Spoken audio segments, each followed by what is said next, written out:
Okay, so now with your bechamel sauce, you make it a roux, and all a roux is butter and flour, and then you cook the flour a little bit. Once again, you could cook it longer to make it a dark roux, or you could leave it a blonde roux, okay? But you need to cook the flour in the butter a little bit. I prefer to make it with a blonde roux, okay? You just cook it lightly enough to let the flour cook a little bit, and then, you leave it a light blonde color, okay? And then you add milk, and you make it into kind of a thicker sauce. You don't want it too thin. And then you add a tiny bit, you could add a tiny bit of nutmeg. You also can add a tiny bit of sage, ground sage. You could add the ground sage to the bechamel sauce. You can make this, the way you want it. You could, some people do like a darker roux. Some people like a blonder roux. It's up to you. If you're starting out making this dish, I would suggest making it a blonde roux first, okay? Make it a blonde roux, add milk, salt and pepper, tiny bit of nutmeg, and then a tiny bit of ground sage. That's what I would do, okay? Now, another thing that you can do if you want to is you could add a fresh sage leaf into the bundle. There's a fresh sage, it could be, you have a garden and you want to grow sage in it. Grow sage in it. And then, pick it fresh. Put a nice fresh piece of leaf of sage in there and wrap it up with it. You can even do that if you want to. It's a good flavor. It's delicious.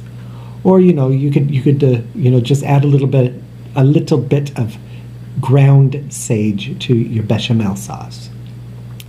Or, you don't even have to make it with sage at all if you don't want to. Okay? Now, let's see. So you make these bundles of spears, and then what you do is your bechamel sauce is you could make it in advance and let it cool, or you could just make it right there. Then it's yet hot when you put it on your baking dish.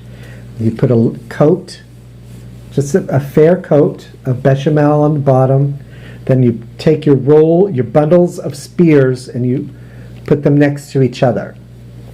You can make, if you're cooking at home, you can make 4 or 5 of them, whatever you want. If you're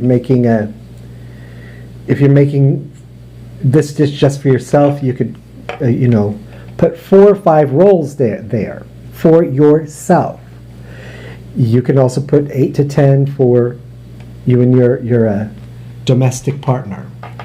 If you're making it for a family and you need to make it for a few more people, you can also do something else, and I'll talk about that in a minute.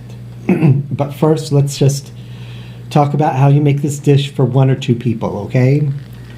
You put a fair coat of bechamel sauce on the bottom. You put your bundles of spears next to each other. 4 to 5 for 1, 8 to 10 for 2, however it is you like to. If you want more, you want less, it's up to you, okay? Then you put on top of the bundles of spears, you put another coat of bechamel sauce. And then what you do is you slice. Now you could go ahead and get pre-shredded mozzarella in a bag at the grocery store if you want to, or you can order it sliced cheese at the deli also. Okay, that's what you could do. What I did this time, is there was this mozzarella cheese ball here. It was on sale, so I went ahead and got that. And then I just sliced up the cheese ball and then put the slices on the bundles of spears. Okay. So you have a coat of bechamel, your bundles of spears, coat of bechamel, slices of mozzarella, okay? And it is good if you get these slices at the deli also. Go ahead and, order, sliced cheese at the deli. Now, and then you preheat your oven to, 400 degrees. Some people like to cook at 400 degrees. Some people like to make this with pizza. Have this as an appetizer for pizza, with your pizza. Make a pizza. If you're going to make pizza, then you preheat your oven hotter. You need to preheat your oven hot to make a pizza. You can go ahead and, do it at a hotter temperature. And, if it's just one layer of bundles of spears, you can, cook it at a hotter temperature. Now, and then you put it in your oven, and then you bake it until the mozzarella has browned a little bit. Once the cheese on top is browned a little bit, it's pretty much done. Okay? So you could bake your dish like that. Then let it cool a little bit, take it out of the oven, let it cool a little bit, and then put it on your plate. Have it as an appetizer, or have it as a side dish. The other night I went ahead and I put it on the plate with a nice piece of salmon. Okay, there was some salmon on sale at Aldi's for a good price. And I also made a side of spaghetti marinara, okay, with Parmesan cheese on it. Okay. Now, if you want to, you can call this, the Holy Spirit of Athena. And you could even put sliced Swiss cheese. Swiss cheese has bubbles in it, and so when you slice it, it has holes. Okay, you could do that if you want to. If you want to call it the Holy Spirit of Athena, you can. Okay. Or you could call it whatever you want. Okay. Now, the reason why it is important to regard this religious object, Athena, as holy is because the Parthenon, these figures are symbolic of seals that we can achieve, okay? People achieve these seals that these archetypes, Zeus, Hera, Athena, they symbolize seals, okay? Like I've written about a seal or two, and, they're in a variety of categories, but they have to do with achievements that are very, very good, okay? They're universally very good seals to achieve. Okay, so you could do whatever you're comfortable with. Some people may not want to call it the Holy Spirit of Athena. Okay, other people, they're very okay with it. And what is it? Espiritu Sancto is Holy Spirit. Espiritu Sancto Minerva. Minerva is the Italian version of Athena. Okay, you could call it Espiritu Minerva. Okay, if you want to, it's up to you.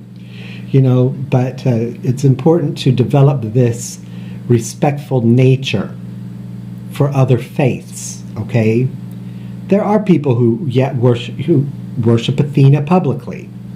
They do. Some of them like to call themselves pagans. Other people who worship more than one deity publicly may not like to call themselves pagan. There's some independent variables there. They're important to keep in perspective, okay?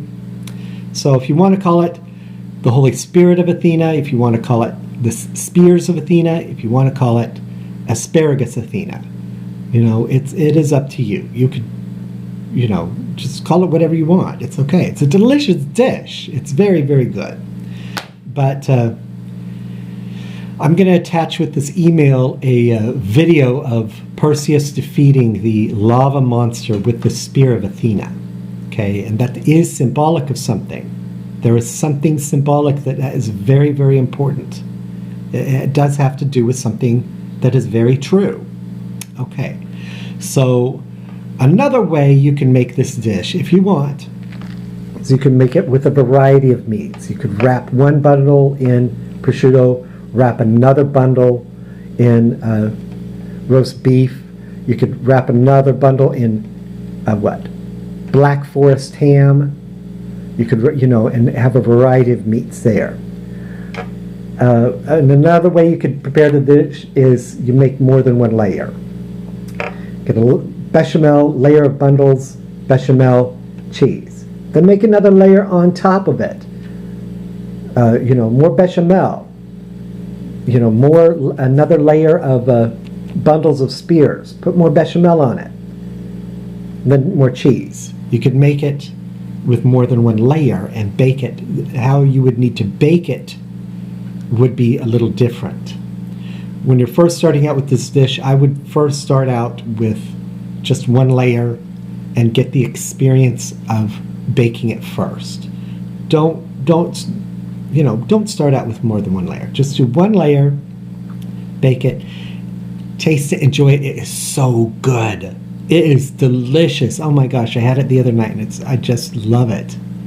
It is so good. And I made it with prosciutto. I mean, it's really good. Okay, but